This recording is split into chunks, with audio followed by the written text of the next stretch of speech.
Hi, I'm Ree from mummyoffour.com. Welcome back to my channel. Let me just put you guys down here. Okay, in today's vlog, I thought I would share our experience with you because this is something that you guys may have to do over the next few weeks and months, and that is getting tested for COVID. Now it's actually 3 of the children that are getting tested, and I'm going to explain why they're getting tested and then share with you our experiences of how it goes, and then we can see how quickly the results come back and in fact what they actually are. Before we get into all that, I just want to say really quickly, if you're new here, welcome. I'd love it if you would subscribe and hit the bell to be notified when I post new videos every Tuesday, Thursday and Sunday at 7 p.m. I do lots of vlogs and things, as well as organisation content, lots of back to school at the moment, which is one of the reasons we're getting all this done. But anyway, now on to why the children need to get tested. Today is Saturday. As you'll know if you watched my back to school vlog, the little one started back to school on Tuesday. And up until that point, we've pretty much been keeping ourselves to ourselves. We have been out for a couple of very sort of socially distanced meals in places that have been very good with things like that, and we've been to the outdoor like park playground type place a couple of times, but the children really haven't mixed with many people at all. There've been 1 or 2 children outdoors in the playground maybe, but going to school was really the first time they mixed in a normal way, whatever normal is, in a close to normal way in a very, very long time. So they went back to school on Tuesday. Yesterday they were all just a bit snotty, so that was Friday. So obviously checked with Dr. Google, and I didn't know before, but the incubation period for a common cold is kind of 24 to 72 hours. So I'm assuming at that point it was just a cold, which it very well still could be. Very, very just snotty, all of them. Now what it probably is, and the WhatsApp groups in the school are absolutely blowing up with all the other parents saying, my children are full of cold, my children are full of cold. And it's just, I think it's just very like normal back to school kind of cold germs. I mean, our children have been living in a pretty much sterile environment for the last, what, 5-6 months. And now we chuck them back into school. Of course they're going to get germs. There is no reality in any year that my children have been alive where they've not had some sort of cold over the winter months. So it's not a surprise really that they've all got colds. Anyway, I thought it was just a cold, but then Zara last night spiked a fever. So she was very upset, very full of snot. Now my children do spike fevers very easily. Will in the past has been susceptible to fits, febrile convulsions. They do, it seems to be how they kind of process any form of illness. And it's not unheard of to have a fever with a cold. However, the current government guidelines that I looked up at the moment says that if you have got a fever, a new continuous cough, or loss of sense of smell and taste, obviously my children won't tell me that, but if they had that, then you need to get tested. So that was in the night. Zara had spiked a fever. This morning, so Saturday morning, William coughed and coughed and coughed and coughed and coughed when he got up. And I thought, oh, okay, so he didn't have a fever, no temperature, but coughed a lot. And coughing is one of those things that at the moment, I don't know if you find this, but if you sort of get a tickle in your throat or something, or you choke on something, you're out in public and you think, oh God, I can't cough, everyone's gonna look at me, they're gonna think I'm diseased. So coughing is a very obvious one. Obviously, I can't send him into school coughing. And then I checked Bella's temperature and it was slightly elevated as well. So I am 99% sure it's not COVID because they developed symptoms so quickly after starting school. And I'm no doctor, but I'm led to believe that COVID incubation period is longer than the 3 days that they probably would have got it in. It is probably very normal back to school bugs. However, I am going to go and get them tested for 2 main reasons. The first one is it's kind of what you're supposed to do. So if everyone was to really stick to the letter of the law and get tested if you have any symptoms, isolate until you get the results back, and then continue to isolate if it's a positive result, or carry on living your life if it's not, then obviously if we all do that, we all kind of do our bit, then hopefully we can keep the virus under control. The second reason is, what I don't want to happen is, even though I'm pretty sure it's not COVID, I think it is a back to school bug, I don't want my children to go into school with a cough and then be sent home, or for all the other parents to be like, ooh, why are they coughing, have they got COVID, and to panic everyone. I want to be able to send them into school with a negative test result. So obviously if they've got it, I will keep them home, and that will protect the other children, that will protect, you know, vulnerable people, all those things. But I want to be able to send them into school. I don't want them to have to miss any unnecessary education when they've missed so much.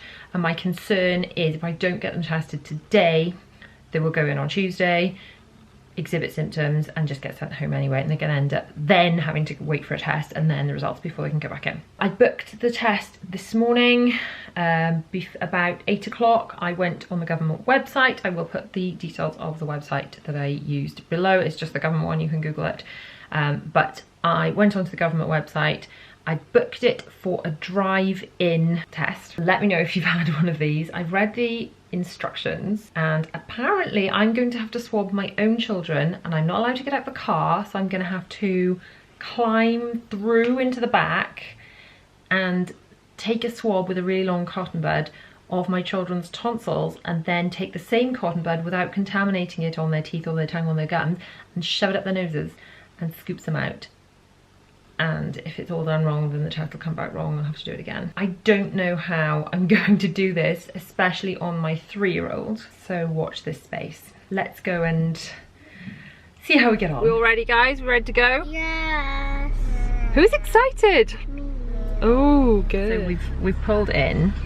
I registered online, and I had to give all the details and things and fill all that stuff in online. And I also had to give my car registration, and then when we pulled up, they actually just said, did I register with this vehicle? I said obviously I did, and they managed to pull up all of the details just using the car registration, which is obviously a lot quicker. We also had these QR codes we could have scanned, but it seems this car registration version seems quite quick. So they're just filling out some paperwork or something, and then I'm gonna have to climb into the back of my car and swab my children, following the instructions I watched on YouTube earlier.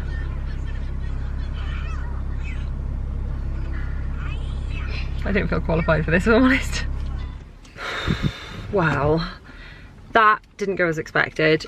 we drove up, and these very young boys were there giving out the kits and things, and I thought that was all the help we were going to have, and I had a bit of a mild panic. But then they said, no, you can drive down there to the marquee. There's like a canopy thing where the nurses are, and then I breathed a huge sigh of relief. I thought, phew, at least I'm going to have like a grown-up qualified person talking me through this. And then to my delight, bless you Sarah, to my delight, the nurses, they've marked out where the children were sitting in the car, and they just got me to drop the window, and they actually did the test themselves. So they did the swabbing, which is great, because I was really worried about getting it wrong, and I'd seen a lot online about if you got it wrong, you had to get a wrong test result and things. So we weren't allowed to film the actual thing, but you were all absolute superstars having that done. Absolute superstars. Mummy is really proud. I thought I would report in. The children seem just to have really heavy colds, to be honest. So William is still coughing quite a lot. So that's making me think, how are the results going to come back? But the girls who did have temperatures now do not have any temperatures. So they last had temperatures Friday night into Saturday morning.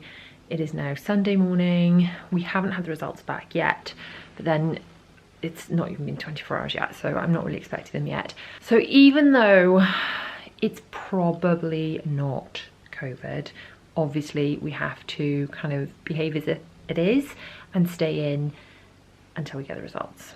So I'm keeping everything crossed that I was right, and we were cautious to get the test. I do think we did the right thing to get the test, just in case it was, because obviously if it is, even if the children aren't that unwell, they could be spreading it around, so I wouldn't want to be contaminating anyone if they are carrying it or having it or whatever. But I'm really hoping they haven't got it so that they can go to school. I've just been craving some normality for them. They've only done 3 days of school so far. Now they start back to school on Tuesday because they've got an inset day on Monday. So as long as the results come back before then and they are negative, the children can go to school. If the results take much longer than that, then they're going to spend a bit more time off school. Now, one thing I did want to show you, because this is quite handy if your children are ill. This is my kind of sick kid kit. And I keep this little pack. I keep it hidden in my room at all times, and I'm going to show you what's in here. In fact, let me put my camera down. I can show you what's in here properly for if your children are poorly, because I have been using this when the children, because they have had some Calpol and things, and obviously I've been taking their temperature. So the first thing I want to show you is these printables, which are the medication records. I keep a whole bunch of these printed out ready in this pack. So this is just an A4 pop-up folder. I will link all these little bits and pieces below. These medication records are free printables included in my Ultimate Mum bundle. I can't even talk. My Ultimate Mum bundle, which is included for everyone that joins my email club, which is free, by the way. So it's just another little printable to sort of help everyone get organised. So I keep those in here. I used to, years ago, use an app on my phone, which is fine if you can synchronize it with anyone else that's ever going to give care to your child. But the reason we switched to doing it this way is it's all kept together. So whoever is grabbing the medication to look after the children has got all the information. So we've got a thermometer, which is the beeps, as my children call it, which is an inner ear thermometer, and there are some fresh ear cover things in there as well, so that lives in there. A pen for filling out the medication thing, and then I've just got a little pack with some Calpol and some paracetamol based medicine basically, and some ibuprofen based medicine. And then when the children have had raging fevers and things before, I have alternated the medicine. They've given one, I think you can take them 4 hourly, obviously read all the information on the bottle. But I have given them, you know, given one and then 2 hours later to try and keep bringing the fever down, obviously once we've seen a doctor and stuff. And then in here I've just got a little bag of millions of these little syringes, which is how I give my children medicine. So whenever I've bought medicine, and I have bought a lot over the years, then I've kept those little syringes. And then, you know, if it's the middle of the night, because that's when children always get ill, isn't it? You can just grab all this stuff. So Zara was ill, I was half asleep. I just had everything I needed in one place, and then you can write it all down. And then if you do have to take this to the doctor, or you have to speak to a doctor, you can either take this with you or you can take a photo of it on your phone, and you've got all the information that you need in order to kind of help the doctor make the correct diagnosis and stuff. So just a little note, if your children are ill, then these are the bits I would recommend having. Make up the little kit before they're ill, and fingers crossed you won't need it anytime soon. Well guys, I've just had the results of your test to see if you have actually got coronavirus or you've just got the common cold. I think I know the answer. Or what do you think the answer is? No.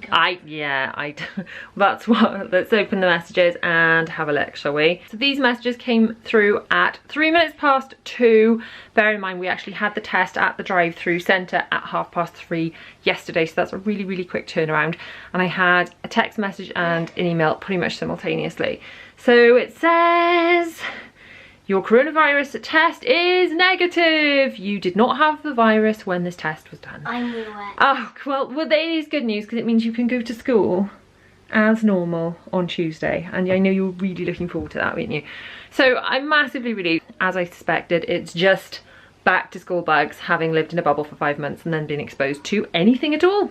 I do think we did the right thing getting the test, because they did have the symptoms. So technically we would have all had to self-isolate for 14 days if we hadn't had the test.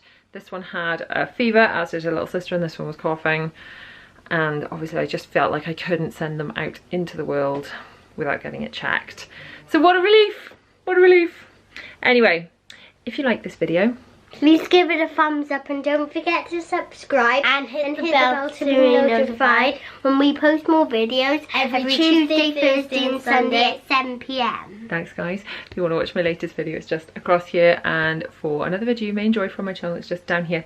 Bye! Bye bye!